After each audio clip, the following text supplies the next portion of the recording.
السلام علیکم ورحمۃ اللہ وبرکاتہ۔ الحمد للہ رب العالمین والعاقبۃ للمتقین، والصلاة والسلام علی اشرف الانبیاء والمرسلین وعلی آلہ وصحبہ اجمعین، اما بعد، قد قال اللہ تبارک وتعالی فی القرآن المجید والفرقان الحمید، اعوذ باللہ من الشیطان الرجیم، بسم اللہ الرحمن الرحیم، فَإِن كَذَّبُوكَ فَقُلْ رَبُّكُمْ ذُو رَحْمَةٍ وَاسِعَةٍ وَلَا يُرَدُّ بَأْسُهُ عَنِ الْقَوْمِ الْمُجْرِمِينَ سَيَقُولُ الَّذِينَ أَشْرَكُوا لَوْ شَاءَ اللَّهُ مَا أَشْرَكْنَا وَلَا آبَاؤُنَا وَلَا حَرَّمْنَا مِنْ شَيْءٍ كَذَلِكَ كَذَّبَ الَّذِينَ مِنْ قَبْلِهِمْ حَتَّى ذَاقُوا بَأْسَنَا قُلْ هَلْ عِنْدَكُمْ مِنْ عِلْمٍ فَتُخْرِجُوهُ لَنَا ان تتبعون الا الظن وان انتم الا تخرصون۔ صدق اللہ العلی العظیم۔ قال تعالی فی مقام آخر فی شان حبیبہ الکریم، ان اللہ وملائکتہ یصلون علی النبی یا ایہا الذین آمنوا صلوا علیہ وسلموا تسلیما۔ اللہم صل علی وسلم۔ حاضرین کرام و معزز سامعین، ابھی میں نے جو 8ویں پارے کی سورہ انعام کی آیات کی تلاوت کا شرف حاصل کیا ہے، اس میں رب تبارک و تعالی ارشاد فرما رہا ہے کہ فَإِن كَذَّبُوكَ، اے حبیب صلی اللہ علیہ وسلم، اگر وہ لوگ آپ کو جھٹلا دیں، آپ کی بات کو نہ مانیں، تو آپ کہہ دیجئے کہ آپ کا رب بڑی رحمت والا ہے، وسیع رحمت والا ہے۔ اب یہاں پر چونکہ اوپر سے ذکر آ رہا تھا یہودیوں کا کہ یہود اپنی طرف سے منمانی بعض چیزیں حرام کرتے اور اپنے اوپر بعض چیزوں کو وہ ناجائز سمجھتے تھے اور یہ کہتے تھے کہ اللہ تعالیٰ نے ہم پر حرام کیا ہے۔ تو حضور علیہ السلام نے فرمایا کہ لوگوں، یہ اللہ تعالیٰ نے حرام نہیں کیا ہے، تم اپنی طرف سے یہ چیزوں کو اپنی طرف سے حلال و حرام کر رہے ہیں۔ تو وہ حضور کی بات کو نہیں مانتے، جھٹلا دیتے کہ ہم نے اپنے آباء اجداد سے ایسا ہی سنا، ہم نے سابقہ اپنے خاندان اور پشتوں سے، نسلوں سے یہی بات چلی آ رہی ہے اور ہم اپنے اس خاندانی جو چیز چلی آ رہی ہے ہم اسی کو سچا سمجھتے ہیں۔ یہ کہہ کر حضور علیہ السلام کی بات کو انہوں نے تکذیب کر دیا، جھٹلا دیا۔ تو اللہ فرما رہا فَإِن كَذَّبُوكَ، اگر آپ کو جھٹلا دیں، تکذیب کہتے ہیں کہ زبانی طور پر کسی کی بات کو جھٹلا دینا، کسی نے کوئی بات کہی تو نہیں، تم نے یہ بات نہیں کہی کہہ دینا۔ تو علماء فرماتے ہیں کہ وہ یہود و نصارہ ہو، مشرکین ہو، ہر ایک کو یہ بات ان کے دل سے وہ یہ بات کو مانتے تھے کہ حضور نبی کریم علیہ السلام کی ہر بات سچی ہے اور آپ ہر بات حق کہتے ہیں۔ دل سے اس بات کا اعتراف تھا، لیکن وہ زبان سے وہ چونکہ وہ اپنے آباء اجداد کی کہ شرک اور کفر پر اور غلط طریقے پر چلے آ رہے تھے، تو اس بات کو نبھانے کے لیے یہ صرف یہ کہا کرتے تھے کہ نہیں آپ کی بات غلط ہے، ہماری جو آباء اجداد سے بات چلی آ رہی ہے وہی بات سچی ہے۔ یعنی آپ کو دل سے جھٹلاتے نہیں ہیں بلکہ زبان سے جھٹلاتے ہیں، دل ان کا اس بات کو مانتا ہے۔ جیسا کہ کفار مکہ کے تعلق سے بھی آتا ہے کہ وہ حضور کو کیا کہتے تھے؟ صادق کہتے تھے اور سچا کہتے تھے اور وعدے کے پکا، یہ سب باتیں کرتے تھے کہ حضور کبھی جھوٹ نہیں بول سکتے۔ لیکن جب بات ان کے مذہب اور ان کے خاندانی برادری کی آ جاتی تو اپنی خاندانی برادری کو فوقیت دیتے ہوئے حضور کی بات کو دل مانتا ہے کہ حضور سچ کہہ رہے ہیں، لیکن زبان سے کہتے کہ وہ آپ کی بات یہ غلط ہے کہتے تھے۔ تو فَإِن كَذَّبُوكَ، اگر آپ کو وہ زبان سے جھٹلا دیں اور آپ کی بات کو نہ مانیں تو حبیب صلی اللہ علیہ وسلم فقل، آپ کہہ دیجئے کہ ربکم ذو رحمت واسعہ، کہ آپ کا رب بڑی وسیع رحمت والا ہے، بڑی وسیع رحمت والا ہے، اس کی رحمت بڑی وسیع ہے، بڑی وسعت والی ہے، بڑی گنجائش والی ہے۔ وہ اس کی رحمت تنگ نہیں ہے کہ وہ ماننے والوں کو دے، نہ ماننے والوں کو محروم کر دے، ایسا نہیں ہے، بلکہ تمہارا فقل، آپ فرما دیجئے کہ ربکم، تمہارا رب، یعنی جو رب کسے کہتے ہیں؟ پالنے والے کو کہتے ہیں۔ تمہارا پالنہار، تمہارا تربیت پرورش کرنے والا رب، کہ تم کو باوجود یہ کہ تم اللہ کی نافرمانی کر رہے ہو، اس کے نبی کی باتوں کو نہیں مان رہے ہو، لیکن اس کے باوجود بھی اللہ تبارک و تعالیٰ کیا کر رہا ہے؟ تم کو پرورش کر رہا ہے، تم کو رزق دے رہا ہے، اپنے نہ رزق کو روک رہا ہے، نہ تمہاری اپنی کسی اور چیزوں کو اللہ تعالیٰ تم کو محروم کر رہا ہے۔ تمہاری صحت اور تندرستی کی دولت بھی تمہارے ساتھ ہے، رزق بھی تم کو برابر مل رہا ہے، پھر اس کے ساتھ ساتھ کوئی اللہ تبارک و تعالیٰ آسمانی دنیا سے تم پر فوراً نافرمانی کی وجہ سے عذاب بھی نہیں لا رہا ہے، بلکہ تمام نعمتیں تم کو برابر حاصل ہو رہی ہے رب کی باتوں کو نہ ماننے کے باوجود بھی۔ تو یہ رب تمہارا ایسا پالنہار ہے کہ ذو رحمتن، کہ وہ اتنی وسیع رحمت والا ہے کہ وہ ماننے والوں پر بھی رحم کرتا ہے، نہ ماننے والوں پر بھی رحم کرتا ہے۔ وہ اس کے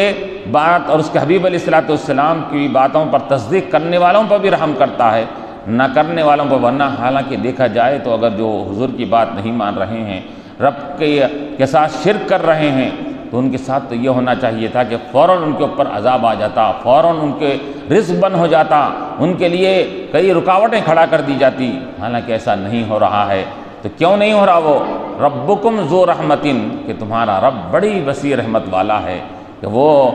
ایسا رحم و کرم والا ہے کہ وہ ہر ایک کو، اپنوں کو پرایوں کو، ہر ایک کو وہ اپنی رحمت سے وہ بہرمند کیے ہوئے ہے، ہر ایک اس کی رحمت سے فائدہ مند ہے۔ اس کی اتنی وسیع رحمت ہے، اتنی وسیع رحمت ہے کہ روایتوں میں آتا ہے کہ جب کل قیامت کا میدان قائم ہوگا اور اس وقت حساب و کتاب ہو جائے گا، جنتی جنت میں چلے جائیں گے، دوزخی دوزخ میں جائیں گے۔ اب آخری ایک حضور علیہ السلام فرماتے ہیں کہ ایک آخری شخص ہوگا جو یعنی مسلمان بھی جو گناہ گار تھے وہ بھی دوزخ میں جائیں گے۔ وہ دوزخ میں جلنے کے بعد ان کو اللہ تبارک و تعالیٰ اپنے رحم و کرم سے یا انبیاء کی شفاعت سے، اولیاء شہداء کی شفاعت سے اللہ تبارک و تعالیٰ ان کو جہنم سے نکالے گا۔ وہ ایسے کالا کوئلہ ہو جائیں گے کہ ان کے اوپر یہ آب حیات جسے کہتے ہیں کہ زندگی کا پانی ان کے اوپر ڈالا جائے گا، تو وہ فوراً ایسے کھل اٹھیں گے اس کے اندر، جو بالکل مرجھا گئے تھے۔ آگ میں جھلسنے کے بعد انسان کیسا ہو جاتا ہے؟ اکڑ جاتا ہے۔ تو اسی طرح وہ بعض مسلمان ایسے ہوں گے کہ آگ میں جلنے کے بعد وہ ایسا سکڑ جائیں گے، اکڑ جائیں گے، جھلس جائیں گے، لیکن اس کے باوجود جب اللہ تعالیٰ اپنے رحم و کرم سے ان کو نکالے گا تو ان کے اوپر فرشتوں کو کہے گا کہ ان کے اوپر آب حیات، یہ زندگی کا پانی ان کے اوپر ڈالو کہ یہ زندگی ان کے اوپر دوبارہ بحال ہو جائے۔ تو آب حیات جب ڈالا جائے گا تو وہ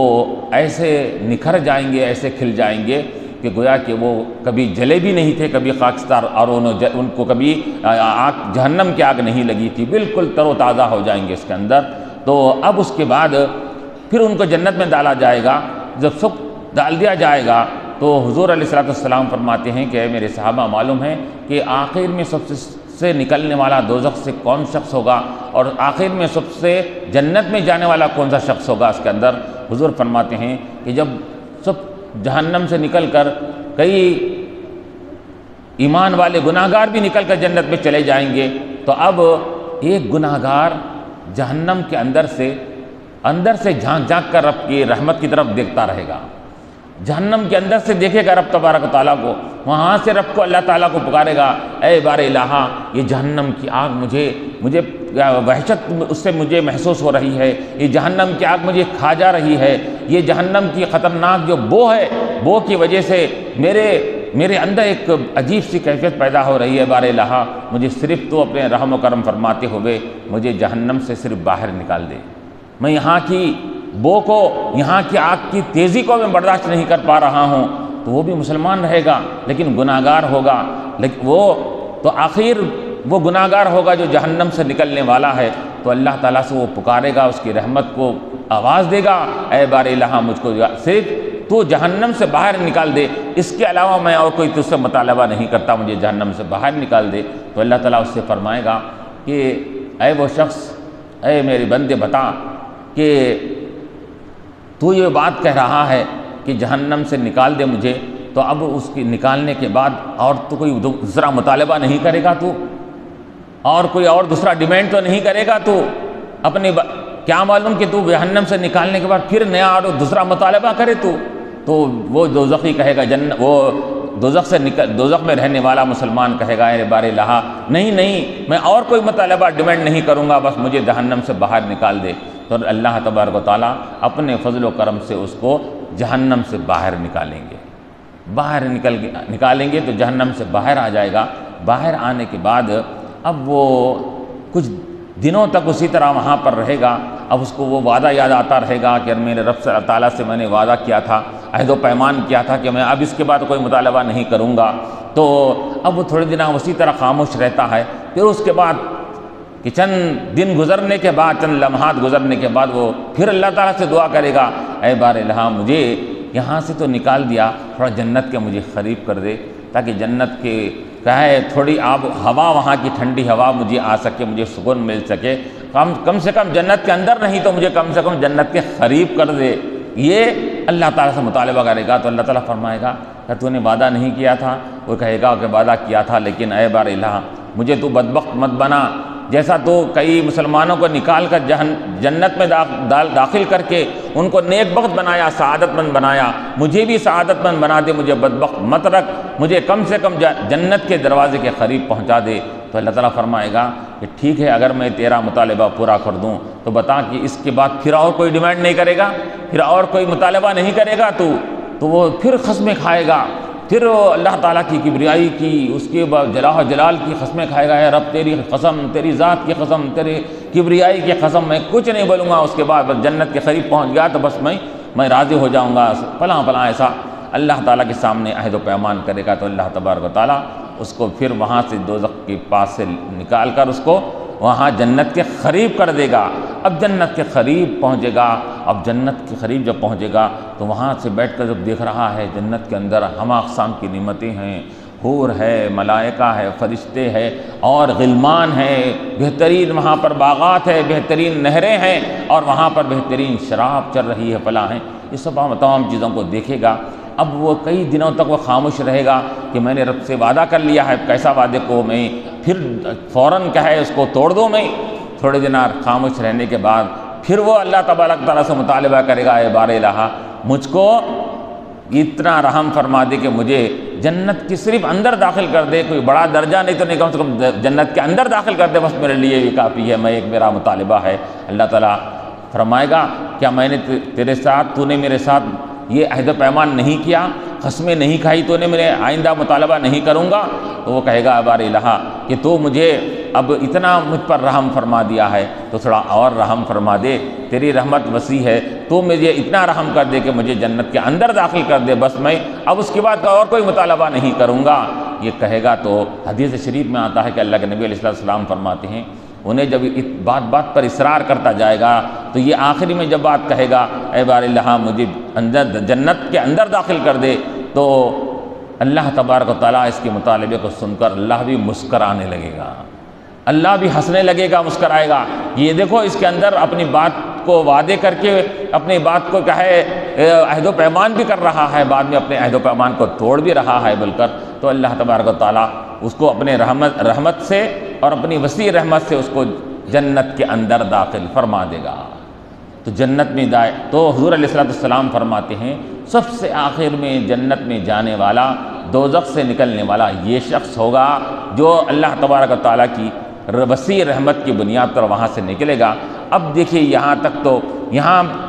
اللہ تعالیٰ کی رحمت سے دوزخ سے بھی نکلا، اللہ تبارک و تعالیٰ کی رحمت سے وہ جنت کے قریب بھی آیا اور اللہ کی رحمت ہی کی وجہ سے وہ جنت کے اندر داخل ہوا، لیکن اب تک تو یہاں پر انہیں مطالبہ کر کے اللہ کی رحمت کو مانگا تھا۔ اب یہاں پر دیکھیے رب تبارک و تعالیٰ کی کیسی وسیع رحمت ہے، اب یہاں اندر جانے کے بعد اب اس کا کوئی ڈیمانڈ نہیں ہے، بس انہیں جنت کے اندر چلا گیا، لیکن اب یہاں سے رب کی رحمت کو دیکھیے، اللہ تعالیٰ اندر جانے کے بعد فرمائے گا اے بندے بتا اب تو راضی ہے جنت سے؟ انہیں کہے گا کہ ہاں میں راضی ہوں، بس مجھے کافی ہے۔ اللہ فرمائے گا نہیں اور تمنا کر، اور کیا عرض ہے بول تو بتا، اور کیا کیا عرضیں بتا، تجھ کو میں وہ بھی عطا کروں گا تجھ کو میں لیے۔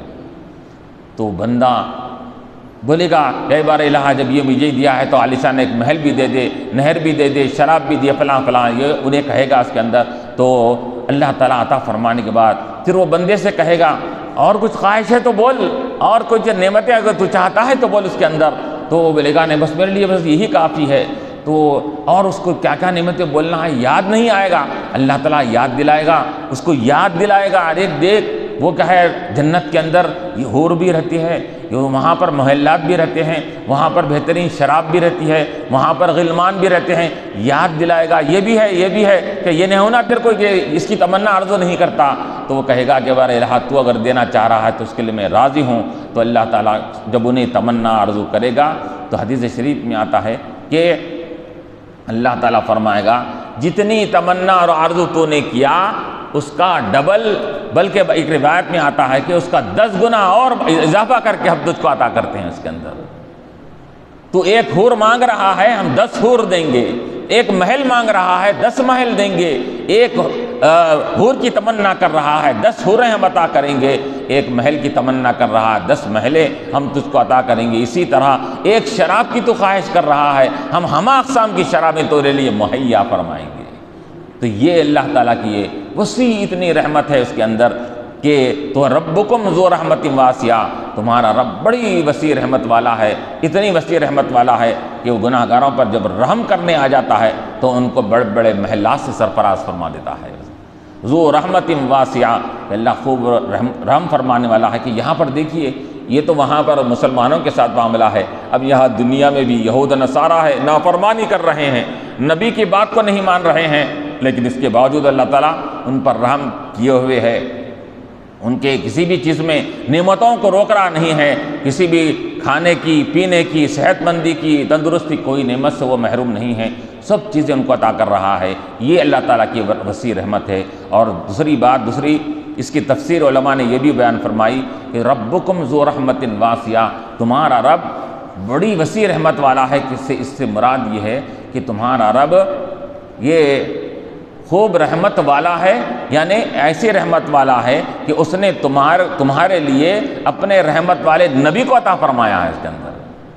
ایسی رحمت والا ہے، ایسی رحمت والا ہے کہ وہ رحمت والے نبی کو رحمت للعالمین بنا کر تمہارے درمیان میں بھیجا ہے، کہ ان کے رحمت للعالمین بن کر آنے کی وجہ سے وہ چیزیں جو سابقہ امتوں پر ہوتی تھی اب وہ تمام چیزیں عذاب وہاں اس پہ اس امت پر سے ٹل گئی۔ سابقہ زمانے میں کوئی اگر نافرمانی کرتا، قوم عاد، قوم سمود، قوم لوط پر نافرمانی کرنے کی وجہ سے فوراً ان کے اوپر عذاب آ جاتا اور وہیں نیست و نابود ہو جاتی، برباد ہو جاتی وہ قومیں۔ لیکن اللہ تبارک و تعالیٰ نے حضور علیہ السلام کو جب رحمت للعالمین بنا کر بھیجا کہ یہ رب کی بڑے وسیع رحمت والے ہیں، کون ہیں؟ حضور علیہ السلام۔ تو حضور علیہ السلام کو جب رحمت للعالمین بنا کر بھیجا تو اس کا کیا ہوا؟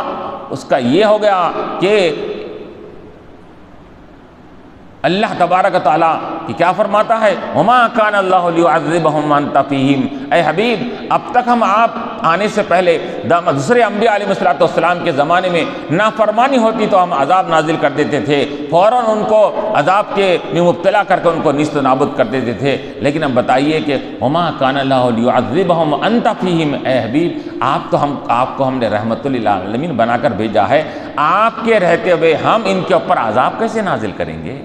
وما کان اللہ لیعذبہم، اللہ تعالیٰ کیسے عذاب دے گا ان کو جبکہ آپ رحمت للعالمین ہیں، تمام عالمین کے لیے رحمت ہے، تو آپ کے رحمت للعالمین ہوتے ہوئے ان پر عذاب کیسے آئے گا؟ تو اللہ تعالیٰ نے ان عذابوں کو روک دیا۔ اس زمانے میں عذاب بھی آتے تھے، صورتیں بھی بدل جاتی تھی، صورتیں مسخ ہو جاتی تھی، کوئی بندر بن جاتا، کوئی سور اور خنزیر بن جاتا، صورتیں مسخ ہو جاتی تھی نافرمانی کرنے والوں کی۔ اللہ تبارک و تعالیٰ نے ان تمام عمومی عذاب سے بھی روک دیا، اور چہروں کے بدلنے اور مسخ ہونے کے عذاب سے بھی اللہ تعالیٰ نے حضور علیہ السلام کے طوفیل میں اس کیا ہے نافرمانی کرنے کے باوجود کافر اور مشرک کو اور نہ ماننے والوں کے اوپر بھی یہ عذاب کو اللہ تعالیٰ نے ٹلا دیا کہ اگرچہ کہ جہنم میں قیامت کے بعد ان کو عذاب ہوگا، لیکن دنیا میں حضور علیہ السلام کی طوفیل سے آپ کی رحمت کی وجہ سے یہ عذاب ہر ایک کے اوپر سے ٹلایا ہوا ہے، ہر ایک کے اوپر سے یہ عذاب کو اللہ تعالیٰ نے ٹال دیا ہے۔ تو ذو رحمت واسعہ، تو اللہ ایسے رحمت والا ہے کہ رحمت والے نبی کو بھیج کر تمہارے اوپر اتنا رحم کر رہا ہے کہ اب تمہارے تمام گناہوں کے باوجود بھی تمہارے لیے کسی بھی قسم کا اللہ کی طرف سے عذاب نہیں آ رہا ہے، اور تم اطمینان سے وہ نعمتیں بھی کھا رہے ہو، اللہ تبارک و تعالیٰ کی یہ دنیا میں رہ بھی رہے ہو، اور ہر قسم کی تم عیش و عشرت اور تمام عیش کے معاملات کو تم کر رہے ہو، یہ اور اس کے باوجود بھی نافرمانی کے باوجود عذاب نہیں آ رہا ہے۔ وہ کیوں ہے کہ حضور علیہ السلام کی تشریف آوری، آپ کی وجود یہاں دنیا میں ہونے کی وجہ سے تم عذاب سے رکے ہوئے ہے۔ تو وَقُلْ رَبُّكُمْ ذُو رَحْمَةٍ وَاسِعَةٍ وَلَا يُرَدُّ بَأْسُهُ عَنِ الْقَوْمِ الْمُجْرِمِينَ، اور یاد رکھو وَلَا يُرَدُّ بَأْسُهُ عَنِ الْقَوْمِ الْمُجْرِمِينَ، لیکن اللہ تبارک و تعالیٰ فرما رہا ہے اس کا عذاب مجرم قوم کے اوپر سے ٹالا نہیں جا سکتا، ختم نہیں کیا جا سکتا۔ جب عذاب آ جاتا ہے، اب یہاں دنیا میں حضور کی وجہ سے رکا ہوا ہے، لیکن کل قیامت کے دن یہ جب حساب و کتاب کے بعد یہ لوگ مجرم قرار دیے جائیں گے، تو اب ان مجرم قرار دیے جانے کے بعد یہ نافرمانوں، کافر اور یہود و نصارہ کو عذاب کو ٹالنے والی، عذاب کو روکنے والی کوئی چیز نہیں رہے گی وہاں پر۔ ولا يرد بأسه، اللہ کے عذاب کو کوئی نہیں روک سکتا، کوئی ٹال نہیں سکتا۔ کس سے؟ عن القوم المجرمین، مجرم اور جرم کرنے والے قوم سے کوئی اللہ کے عذاب کو ٹال نہیں سکتا۔ تو اب دنیا میں اگر ٹل رہا ہے، لیکن آخرت میں ان کا عذاب نہیں ٹل سکتا۔ دنیا میں اگرچہ کہ یہ ظاہری عذاب میں مبتلا نہیں ہو رہے ہیں، لیکن اللہ تبارک و تعالیٰ دوسرے ذلت اور رسوائی کا اور دوسرے چیزوں کا عذاب دے گا۔ یہ عذاب آسمانی دنیا کے عذابیں وغیرہ نہیں آتے ہیں، لیکن تو اللہ فرما رہا ہے کہ ہمارے عذاب کو ٹالنے والی کوئی چیز نہیں ہے۔ ہمارے عذاب کو اگر ٹال سکتی ہے تو بس ایک چیز ہے کہ وہ ہماری اور ہمارے حبیب علیہ السلام کی اطاعت و فرما برداری ہے۔ جو ہماری اطاعت کرے گا، ہمارے حبیب علیہ السلام کی اطاعت کرے گا، اسی سے عذاب ٹلے گا، ورنہ دنیا میں اگر ٹل بھی رہا ہے، کل قیامت کے دن وہ عذاب اس سے نہیں ٹل سکتا۔ جو نافرمانی کرے گا اور ہمارے حبیب کی بات کو نہیں مانے گا، کسی حکم کا انکار کرے گا، جھٹلائے گا۔ سَيَقُولُ الَّذِينَ أَشْرَكُوا لَوْ شَاءَ اللَّهُ مَا أَشْرَكْنَا وَلَا آبَاؤُنَا وَلَا حَرَّمْنَا مِن شَيْءٍ۔ اب یہاں پر اللہ تبارک و تعالیٰ فرما رہا ہے کہ یہ لوگ یہود و نصارہ اور یہ نافرمان لوگ یہ مختلف باتیں ہر زمانے میں بناتے رہے ہیں۔ اپنے حبیب علیہ السلام سے اللہ تعالیٰ فرما رہا ہے کہ حبیب یہ لوگ مختلف جو باتیں کرتے ہیں، آئندہ یہ بات بھی بولیں گے۔ دیکھو آئندہ ہونے والی بات کو اللہ تعالیٰ فرما دے رہا ہے کہ سَيَقُولُ الَّذِينَ، ان قریب کہیں گے، الذین اشرکوا، کون لوگ؟ مشرکین کہیں گے۔ کیا کہیں گے مشرکین؟ اب تو یہ بول رہے ہیں کہ ہیلے حوالے بنا رہے ہیں اور اپنے آباء و اجداد کی سے چلی آ رہی وہ تقلید کو جائز سمجھ رہے ہیں۔ آئندہ یہ بات بھی کہیں گے، کیا کہیں گے؟ لو شاء اللہ ما اشرکنا، کہ اللہ تعالیٰ اگر چاہے تو ہم شرک نہیں کرتے۔ ہم جو شرک کر رہے ہیں اس میں اللہ تعالیٰ کی بھی مشیت، اللہ تعالیٰ کی بھی رضامندی ہے، اللہ بھی چاہ رہا ہے، تبھی تو ہم یہ شرک کر رہے ہیں۔ آئندہ بھی یہ بات بھی بولیں گے وہ لوگ، اور واقعی بعد میں انہوں نے ایسی بات کہی کہ اگر اللہ تعالیٰ ہم سے راضی نہیں ہیں تو پھر ہم کو اللہ تعالیٰ ہمارے شرک سے کیوں نہیں روک رہا ہے، ہم پر عذاب کیوں نازل کر رہا ہے؟ تو عذاب کا نہ آنا اس بات کی دلیل ہے کہ گویا کہ اللہ تعالیٰ بھی ہمارے شرک سے راضی ہے، نعوذ باللہ۔ وہ یہ کہنے لگے اس کے اندر، اور اللہ تعالیٰ ان کے کہنے سے پہلے حضور سے فرما دیا، حبیب سیقول الذین، ان قریب یہ بات ہوئی نہیں بھی، سیقول الذین یعنی فیوچر میں ہونے والی بات کو اللہ تعالیٰ فرما رہا ہے، ان قریب یعنی قریب آگے زمانے میں کہیں گے۔ کون کہیں گے؟ الذین اشرکوا، شرک کرنے والے مشرکین کہیں گے، لو شاء اللہ، اگر اللہ تعالیٰ چاہے تو ما اشرکنا ولا آباؤنا، نہ ہم شرک کرتے نہ ہمارے آباء و اجداد شرک کرتے۔ تو ہم جو شرک کیے ہیں، کر رہے ہیں، ہمارے آباء و اجداد نے جو شرک کیا ہے اس کے اندر بھی اللہ تعالیٰ کی نعوذ باللہ رضامندی ہے،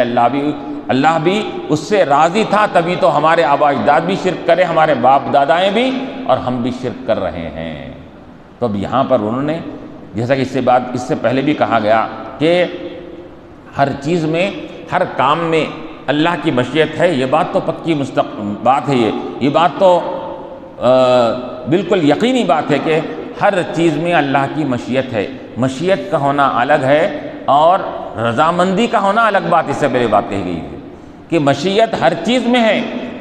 مثال کے طور پر کافر کے کفر میں، کافر کے شرک میں بھی اللہ کی مشیت ہے، اور فرما بردار کی فرما برداری میں بھی اللہ کی مشیت ہے۔ بغیر مشیت کے کوئی کام ہوتا ہی نہیں، اللہ کی مشیت سے ہر کام ہو رہا ہے، اچھا کام برا کام سب کام میں اللہ کی مشیت ہے۔ لیکن مشیت کے ہونے سے یہ نہ سمجھنا چاہیے جیسا کہ کفار نے سمجھا کہ مشیت کو انہوں نے رب کی رضامندی سمجھ لیا کہ ہر کام سے رب راضی ہے، جو بھی دنیا میں کام ہوتا ہے وہ رب کی مشیت سے ہے کا مطلب سمجھ رہے ہیں کہ رب تعالیٰ اس سے راضی ہے، حالانکہ ایسا نہیں ہے۔ رب تعالیٰ ہر بات سے راضی نہیں ہے، بلکہ رب تبارک و تعالیٰ انہی چیزوں سے راضی ہے جو اس نے قرآن میں جو چیزیں بیان کی ہے، جو اس نے ہمارے لیے نمونہ دے کر بھیجایا ہے حضور پاک علیہ الصلوۃ والسلام کی زندگی کا۔ تو حضور علیہ الصلوۃ والسلام جس چیز سے راضی وہ رب تبارک و تعالیٰ اس سے راضی ہے، حضور جس سے ناراض ہے رب تبارک و تعالیٰ بھی اس سے ناراض ہے۔ تو یہاں پر مشیت کو انہوں نے کس پر موقوف کیا کہ مشیت کو انہوں نے اللہ کی رضامندی پر، کہ ہر کام میں مشیت ہے کا انہوں نے مطلب یہ نہیں آیا کہ ہر کام میں اللہ کی رضامندی ہے، بغیر اللہ کی رضامندی کے کوئی کام نہیں ہو رہا ہے۔ بلکہ انہوں ہیلے حوالے یہ بھی کرتے تھے کہ اب دیکھو اگر اللہ کی رضامندی نہیں ہوتی تو یہاں پر اس کا بہترین روئے زمین کا بہترین علاقہ مکہ مکرمہ ہے، مدینہ منورہ ہے، ایسے مقام پر بھی شرک ہو رہا ہے، ایسے مقام پر بھی کفر ہو رہا ہے، اللہ تعالیٰ خاموش ہے، اللہ تعالیٰ وہاں پر کیا ہے فوراً عذاب نہیں نازل کر رہا ہے اس کے اندر۔ وہ لوگ ابتداء اسلام میں یہ کہا کرتے تھے کہ اللہ کا گھر مکہ بھی ہے، یہاں پر سب چیزیں ہیں، لیکن ہم شرک کر رہے ہیں، ہمارے آبا اجداد نے شرک کیا جب بھی کعبۃ اللہ تھا، لیکن اس کے باوجود بھی اللہ تبارک و تعالیٰ ہمارے اور ہمارے آبا اجداد کے کفر اور شرک پر نافرمانی پر کوئی عذاب نہیں اتارا۔ تو اس کا مطلب یعنی کہتے ہیں کہ جب اتنے بہترین مقامات پر رب کی نافرمانی ہو رہی ہے اور کفر ہو رہا ہے اور اللہ تعالیٰ خاموش ہے، کوئی عذاب نہیں بھیج رہا ہے، تو اس کا الٹا مطلب نکال لیے۔ کیا نکالے؟ کہ اللہ تبارک و تعالیٰ ہمارے شرک سے بھی راضی ہے، ہماری نافرمانی سے بھی اللہ تعالیٰ راضی ہے تبھی تو خاموش بیٹھا ہوا ہے، ورنہ پھر فوراً عذاب آتا، یعنی تو ہم کو فوراً اس سے روکا جاتا اور ہم کو یہاں سے نکال دیا جاتا۔ ایسے باتیں کیا کرتے تھے۔ تو اللہ فرما رہا ہے کہ یہ لوگ ان قریب یہ باتیں کہیں گے، ما اشرکنا ولا آباؤنا اور ولا حرمنا من شیء، اور ہم کسی چیز کو حرام نہیں کرتے، ہم نے جو اونٹ کو اپنے پر حرام کر لیا، بعض چیزوں کو حرام کر لیا، اس کے اندر بھی اللہ کی رضامندی ہے، نعوذ باللہ۔ اپنے طریقے سے، اپنے عقل سے، اپنے اندازے سے غلط کامیں کر رہے ہیں اور اس کو لا کر منسوب کر رہے ہیں اللہ تبارک و تعالیٰ پر کہ یہ ہمارے کاموں سے بھی اللہ تعالیٰ راضی ہے، خوش ہے۔ ہم کوئی حرام کر رہے ہیں کوئی چیز تو وہ بھی اللہ کی رضامندی میں ہے، اس کی خوشنودی میں ہے۔ ہم کوئی چیز شرک کر رہے ہیں، نافرمانی کر رہے ہیں، اس میں بھی اللہ تعالیٰ کی رضامندی ہے، اس کی خوشنودی ہے۔ تو یہ کہہ رہے ہیں کہ ما اشرکنا ولا آباؤنا ولا حرمنا من شیء، اور ہم کسی چیز کو حرام نہیں کرتے۔ تو گویا کہ ہم نے جو حرام کیا ہے، بعض کو حرام کرتے ہیں، بعض کو نہیں کرتے ہیں، بعض کو کیا ہے جانوروں کو حرام کر رہے ہیں، بعض کو اپنے اوپر حلال کر رہے ہیں، بعض کو مرد کے لیے مخصوص کر رہے ہیں، بعض جانوروں کو عورتوں سے اس کو محروم کر رہے ہیں۔ یہ سب اپنی طرف سے کر کے کہتے ہیں کہ اس میں اللہ تعالیٰ کی رضامندی ہے۔ تو اللہ تعالیٰ فرما رہا ہے کذالک کذب الذین من قبلہم، یہ باتیں یہ کہیں گے، اور یہ لوگ ہی کا طریقہ نہیں کہنے کا، بلکہ ان سے پہلے کے جو سابقہ امتیں بھی آئی ہے، کذالک کذب الذین من قبلہم، ان سے پہلے والے بھی اسی طرح جھٹلاتے تھے اپنے انبیاء کو، ان سے پہلے والے بھی اپنے انبیاء علیہ السلام کو اسی طرح جھٹلاتے تھے اور ان کی باتوں کا انکار کرتے تھے، اور اپنے بدعملی کرنے کے بعد وہ اپنے بدعملی کو اللہ کے رضامندی کی طرف منسوب کرتے تھے۔ یہ ان کا طریقہ پرانا سابقہ زمانے سے رہا ہے۔ کب تک؟ کذالک کذب الذین من قبلہم حتی ذاقوا باسنا، یہاں تک کہ انہوں نے ہمارے عذاب کو چکھ لیا، چونکہ سابقہ زمانوں میں عذاب آتا تھا فوراً، تو عذاب کی آنے تک وہ لوگ اپنی اسی ہٹ درمی پر اور نافرمانی اور شرک پر اڑے رہے تھے وہ لوگ، حتی ذاقوا باسنا۔ تو یہاں پر اب علماء فرماتے ہیں کہ عذاب آنے کے بعد انہوں نے کیا کیا؟ عذاب کا آتا ہوا دیکھ کر انہوں نے یہ کہا کہ نہیں، اب ہم نافرمانی سے توبہ کرتے ہیں، شرک سے ہم توبہ کرتے ہیں، فلاں کرتے ہیں۔ لیکن عذاب کے دکھ جانے کے بعد اگر کوئی اپنے نافرمانی سے توبہ کرتا ہے تو وہ اس کی توبہ قابل قبول نہیں ہوتی۔ عذاب آ جانے کے بعد، عذاب کو آتا ہوا دیکھ کر اور انہیں توبہ تلا کر رہا ہے، ایمان لا لیتا ہوں میں نافرمانی نہیں کروں گا، شرک نہیں کروں گا، تو اس کا ایمان قابل قبول نہیں ہے۔ جیسا کہ فرعون نے بھی کہا تھا، موسیٰ علیہ السلام کے پیچھے پیچھے چلا اور موسیٰ علیہ السلام تو دریا کو پار کر لیے، لیکن جب انہیں بیچ دریا میں آیا تو پانی اس میں غرق ہونے لگا، تو یہ کہنے لگا موسیٰ میں آپ کے رب پر ایمان لاتا ہوں، مجھے بچا لو، مجھے بچا لو۔ کب مر رہا ہے، پانی میں ڈوب رہا ہے، غوطے لگا رہا ہے، تو اس وقت کہتا ہے آمنت، بلکہ میں ایمان لا لیا۔ تو اللہ نے کیا فرمایا، آل آنا، اب لا رہا ایمان ہمارے عذاب کو دیکھ کر۔ اب تک تو اتنا ہٹ درم تھا کہ ان اللہ میں اللہ ہوں بول رہا تھا، اور اب عذاب کو دیکھ لیا کہ اب عذاب یہاں سے ٹلنے والا نہیں ہے، اب مرنا یقینی ہے، اب مرنے کو دیکھ کر اب برا کہ ایمان لاتا ہوں بول رہا ہے، تو ایسے وقت میں تیرا ایمان قابل قبول نہیں ہے۔ تو یہ یہاں یہی کہا جا رہا ہے کہ حتیٰ ذاقوا باسنا، کہ انہوں نے ہمارے عذاب کو دیکھنے تک وہ لوگ نہیں مانے، اور عذاب کو دیکھنے کے بعد مانے، لیکن ان کا ماننا ایسے وقت میں قابل قبول نہیں ہوگا۔ قل هل عندکم من علم فتخرجوه لنا، اللہ تعالیٰ فرما رہا ہے تم یہ باتیں اپنی طرف سے جو کہہ رہے ہو، کسی کو حلال، کسی کو حرام، کسی کو اپنی طرف سے شرک کو جائز، فلاں فلاں کام کر رہے ہو، تو قل هل عندکم من علم، کیا بتاؤ تمہارے پاس کوئی علمی دلیل ہے، علمی کوئی تمہارے پاس پروف ہے، حجت اور دلیل تمہارے پاس ہے، فتخرجوه لنا، اگر کوئی دلیل تمہارے پاس اگر ہے تو وہ دلیل ہمارے سامنے لا کر پیش کرو۔ دلیل سے مراد کیسی دلیل؟ ایسی دلیل ہونا کہ جو کم سے کم سابقہ آسمانی کتابوں میں، صحیفوں میں اس کا ذکر ہونا، اس کے اندر دلیل تمہاری اپنے ہمارے آبا اجداد سے چلے آ رہا، ہمارے آبا اجداد بھی ایسا کرتے تھے، ہمارے باپ دادا ایسا کرتے تھے، یہ دلیل نہیں ہے۔ باپ دادا سے کوئی چیز چلے آنا دلیل نہیں ہے، پروف نہیں ہے، بلکہ یہ کہ ابراہیم علیہ السلام کے صحیفے میں یہ بات تھی، موسیٰ علیہ السلام کے صحیفے میں، ان کی کتاب میں یہ بات تھی، تورات میں یہ لکھا ہوا تھا، انجیل میں یہ لکھا ہوا تھا، اگر یہ لا کر پیش کریں گے تو تم اس کو پروف بولتے ہیں، اس کو دلیل بولیں گے۔ اس کے اندر اللہ تعالیٰ نے جو آسمانی دنیا سے کتابیں، صحیفے نازل کیے ہیں، ان کسی بھی کتاب اور صحیفے سے بتاؤ کہ ہم نے یہ چیزوں کو جو تم اپنے اوپر حرام کر رہے ہو ہم نے حرام کیا، بتاؤ، لا کر پروف دو، بالکل بولے اللہ تعالیٰ فتخرجوه لنا، لیکن کیا وہ لا ہی نہیں سکتے دلیل، لوگ دلیل لاؤ تو وہ کیا کہتے ہیں اس کے اندر، وہ کہتے کہ نہیں دلیل کیا ہے، موسیٰ علیہ السلام کے زمانے میں بھی شرک ہوا اور ابراہیم علیہ السلام کے زمانے میں بھی شرک ہوا، اس کے اندر بس عمل کو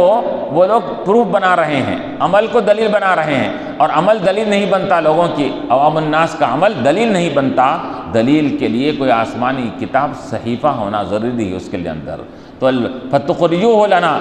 کہ دلیل لا کر ہمارے سامنے کوئی بتاؤ اس کے اندر کہ جس کو میں یہ کہا گیا ہے کہ تم جو بعض کو حرام بعض کو حلال کر رہے ہیں وہ صحیح ہے بل کر۔ تو اللہ فرما رہا ہے کہ دلیل تو نہیں لا سکتے، کیوں؟ ان تتبعون الا الظن، کہ تم لوگ پیروی نہیں کرتے، تم اتباع نہیں کرتے مگر اپنے گمانوں کی، ظن کی، نہیں صرف تھنکنگ میں جاتے ہیں، صرف آئی تھنک کوئی کام ہوا تو میرا گمان یہ ہے، میں یہ سمجھتا ہوں، بس اپنی تھنکنگ میں آ کر کیا ہے اپنے ایمان کو برباد کر رہے ہیں، اور اپنے کیا ہے عقیدے کو اور اپنے عمل کو برباد کر رہے ہیں۔ ان تتبعون الا الظن، کہ تم لوگ اپنے گمانوں کی پیروی کرتے ہیں، جیسا گمان میں آ گیا ویسا پیروی کرنا شروع کر دیا، ذہن میں جیسی بات آ گئی ویسی بات پر عمل کرنا شروع کر دیے۔ ان تتبعون الا الظن وان انتم الا تخرصون، اور تم نہیں ہو مگر صرف اندازہ کرنے والے، تخمینہ کرنے والے، اٹکل پچو، یعنی بولتے ہیں اندازے سے بات کرنے والے ہیں تم لوگ، صرف ایک جیسے کہا جاتا ہے نا ہوا میں تیر چلانا، کوئی بلا اگر کوئی ایسی بات کہہ دیا جس کا کوئی پروف نہیں ہے تو بولتے ہیں انہیں ہوا میں چلا رہا تھا کوئی تیرا مل گیا۔ تو اللہ فرما رہا ہے کہ تمہارے یہ بات ابھی جو بھی تم ہمارے سامنے دے رہے ہو دلیل بنا کر، وہ دلیل نہیں ہے، وہ صرف کیا ہے وہ ہوا میں چلنے والے تیر ہیں تمہارے، اس کا کوئی کیا ہے، اس کا نہ کوئی حجت بن سکتی ہے نہ وہ کوئی دلیل بن سکتی ہے۔ ان تتبعون الا الظن، تمہارا تو کام یہی ہے کہ تم اپنے گمان کی پیروی کرتے ہیں، اور اپنے اندازے میں اور اپنے تخمینے میں جو چیز تمہارے کو سمجھ میں آ گئی تم اس کی پیروی کرتے ہیں، اور ایسی اپنے گمان اور اپنے اندازے کی پیروی کرنے والا کبھی بھی وہ کامیاب اور کامران نہیں ہو سکتا۔ وآخر دعوانا الحمد للہ رب العالمین۔ ربنا ظلمنا انفسنا